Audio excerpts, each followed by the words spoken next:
You know, I don't suppose there are many things in this world that are indispensable, but this old bird comes about as close to it as you can get for an airplane. It's a KC-135 Stratotanker, and it's used for refueling aircraft in flight. Oh, we also use it in SAC for carrying cargo or passengers, and sometimes as an airborne command post.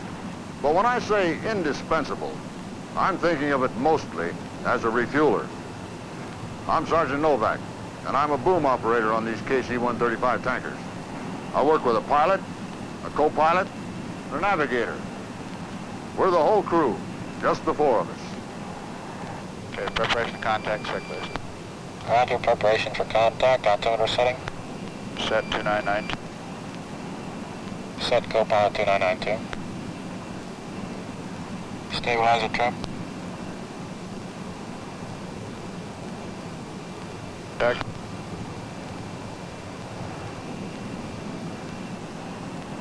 I'm going back now to refuel an F-4C fighter. Come on, I'll show you how we do it.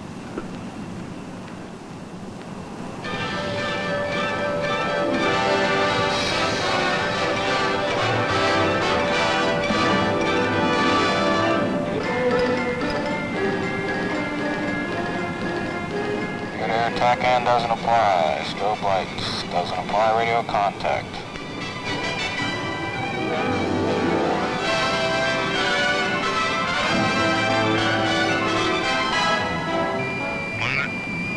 Have receiver at 2 miles.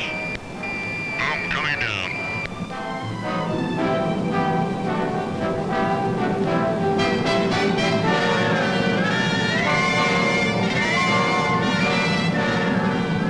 Radio contact. Okay, hose 64, shag 49, do you read?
Like I was saying a while ago, these tankers are almost indispensable for today's air operation. You take aircraft deployment, for example. You know how we got our fighter aircraft over there in the Korean War? We had to dismantle them, send them over there by ships, and then reassemble them when they got there. It took months. But today, with aerial refueling, we can send fighters any place in the world in a matter of hours. Like we did when we sent that squadron of F-106s over in Korea right after the Pueblo incident. Most of the fighters and reconnaissance aircraft involved in the Vietnam War flew over there with the aid of air refueling, and they fly back the same way when they're due for overhaul in the States. On any given day, aside from mass deployments, there are always tankers and fighters going both ways over the pond. What the tanker has done for us is that we are no longer at the mercy of fuel duration. Commanders in Europe or the Far East know that the capabilities of the tanker can be used to build up their forces in a matter of hours. Now that's important because in this world things move so fast today that when you need aircraft, if you don't get them right away, you can be in serious trouble. As far as bombers are concerned, they can get to most bases without air refueling.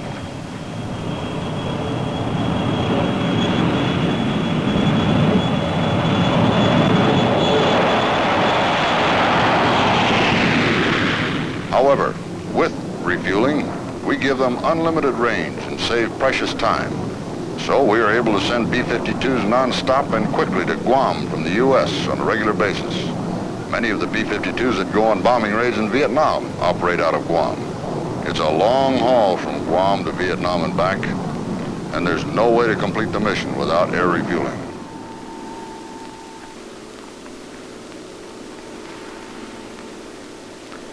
The B-52 and the 135 are designed to work together. They give us our global capability. They can keep up with us well enough to refuel us at our airspeeds and altitudes. They can refuel us at night and in all kinds of weather conditions.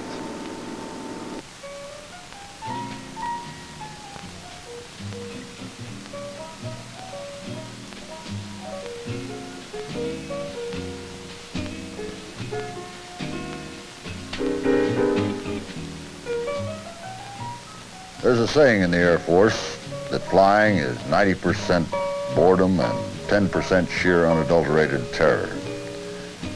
Well, ground alert duty is a little less on the terror side and a little more on the boredom side. Well, we've got our work to do, mission planning, things like that. But when we pull alert duty, we're pretty well confined to the alert shack. Of course, we find other things to do. Some guys sleep. Others work crossword puzzles. Me, I like to read. However, there are the more energetic.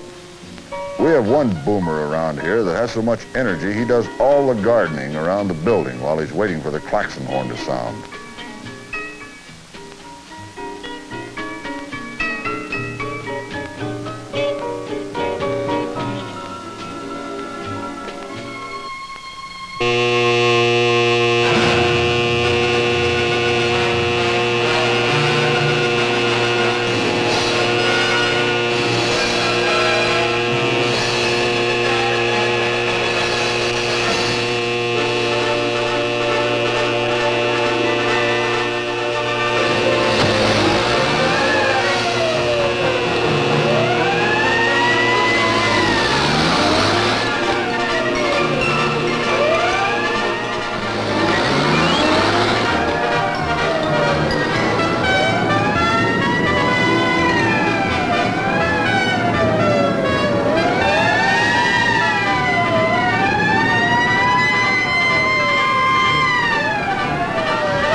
This is off dry.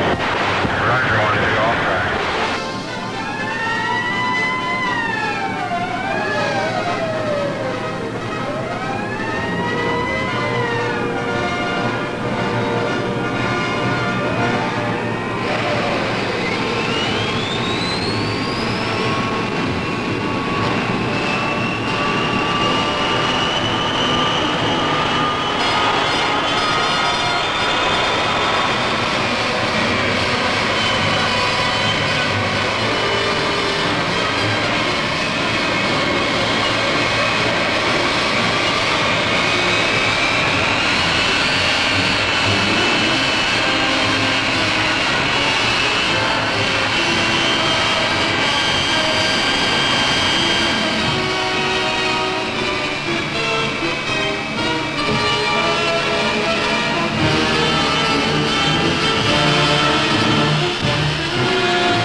a nuclear war broke out, our bombers and tankers would be off the ground long before they could be hit. The tankers would go along to make sure the bombers had enough fuel to reach their targets and return.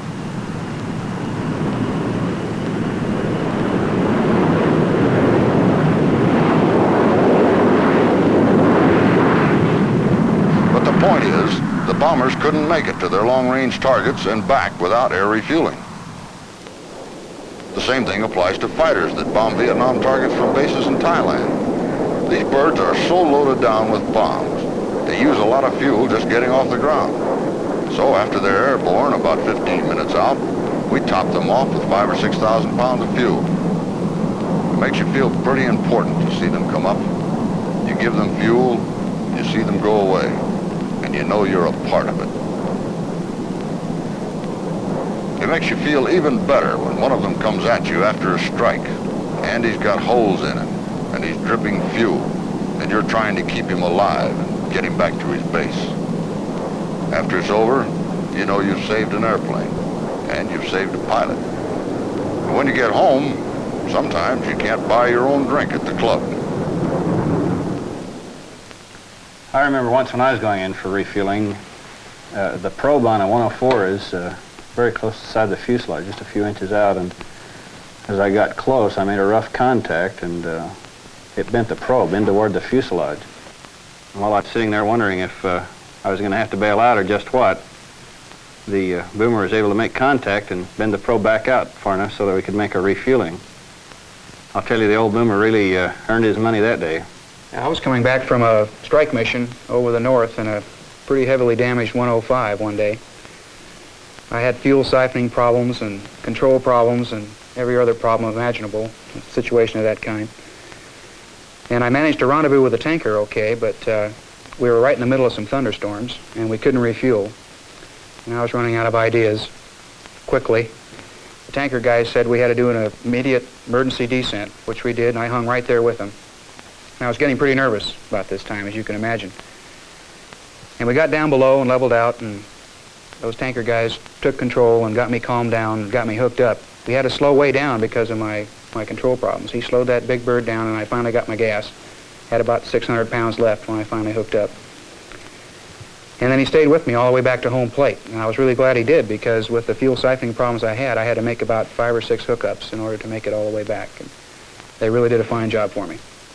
I remember one day flying out of U-Bahn, 8th Wing, when General Olds was the commander. Been on a strike mission about 20 miles north of Hanoi, oil depot out there. Everything was going okay. We got the bombs off. We're headed outbound, and number 4, we looked around. He wasn't with us. And he was doing a lot of chattering on the air. He was new head, a little bit excited being up there anyway. And he lost sight of us, and he took off in the wrong direction. We had headed on out east to exit out over the Gulf and come on back. And when we coasted out, he said he had us in sight, so we just continued on to the coast, and we asked for a fuel check, and he had about 4,000 pounds less than the rest of us. And I made the remark to my backseater at that time that we're going to lose that airplane today, because there's just no way that he could make it to the tanker unless we asked him to do something different, to come a little bit farther north for us.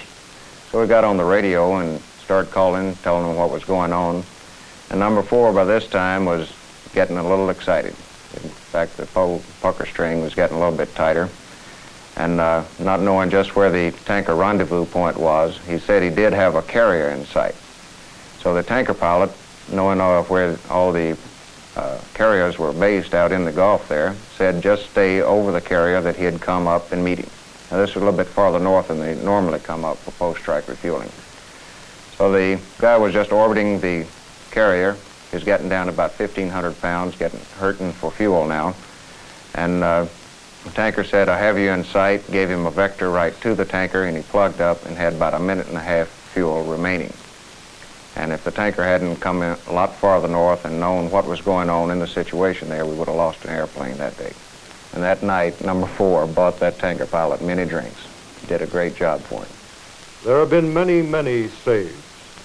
I run a tanker squadron, and I hear these stories all the time. I'm quite proud of our tanker crews. They're always there listening in on the fighter frequencies. I've never yet heard it said they didn't go after someone when they needed fuel. Feeling tired? I want to tell you personally how much I appreciate the job that your tanker people did for the fighters in Vietnam. Without the cooperation and the professional ability demonstrated by these people, I simply couldn't have put the bombs onto the targets. And I know that I speak for every single fighter pilot in all of Southeast Asia, that the appreciation that they have for the tremendous job that the tankers did. And we'll always be grateful for the job that they've done in our support. I'd like to say, General, it's probably a mutual admiration society among the tankers and the fighter crews. I think that the tanker crews are probably more keenly aware than any other group of the tremendous responsibilities that the fighter and recon crews had on their missions over the North. They're keenly proud of their achievements. Their opportunity to serve the fighter pilots was probably one of the finest sources of pride and highlights of their career. Well, I don't think many people really understood the role that the tanker played, and I'd like to just recap a few significant things. On an average mission, our fighters were staggered in about 4 to a tanker, and they took on an average of around 12,000 pounds of fuel. And they had to have this amount of fuel in order to get into the targets with the number of bombs that they were carrying. And as they got into the target area, they had to use AB, and when they used AB, the fuel consumption went up tremendously. And coming back out of the target area, they staged onto the tankers again, and they had to take another 4,000 pounds, and that 4,000 pounds was the amount of fuel that they needed to get home.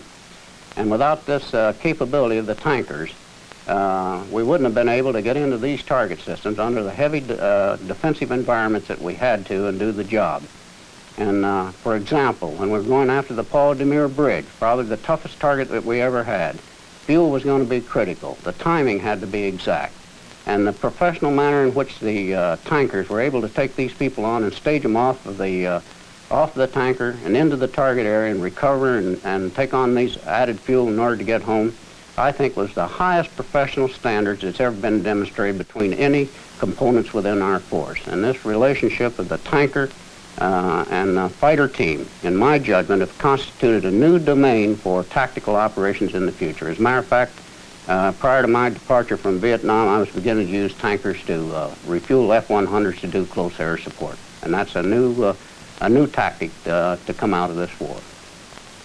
Well, certainly I feel that it's most important to note, General Momyer, that the overwhelming air superiority that had been established by the fighter forces over the North did permit the tankers to operate further north and probably would have been able to be accomplished or done in any other circumstances.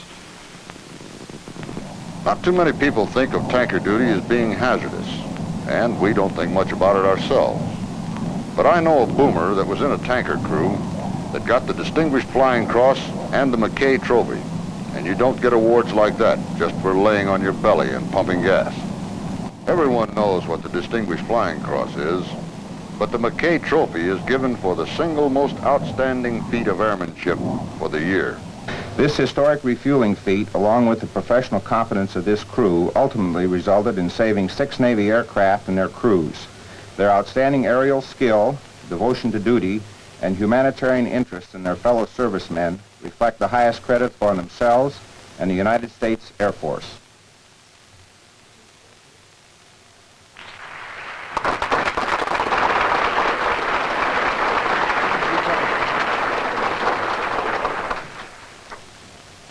Mr. Secretary, General Lee Wade, once again, it has been demonstrated that you can continue aircraft in flight if they're properly equipped for refueling. And sometimes you have to take extraordinary measures to keep some of them in flight. You have to put an extra refueler between the main refueler and the aircraft that need the fuel. I think this was a great thing that this crew did.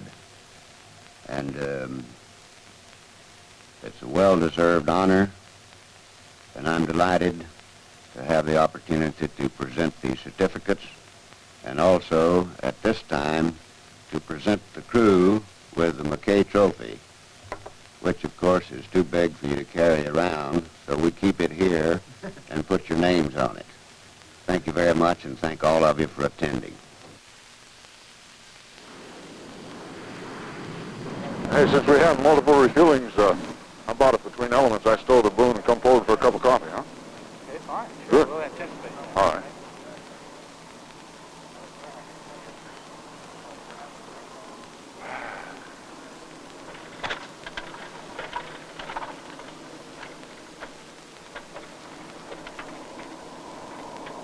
Tanker crews that have been flying together for a while don't do much talking during flight.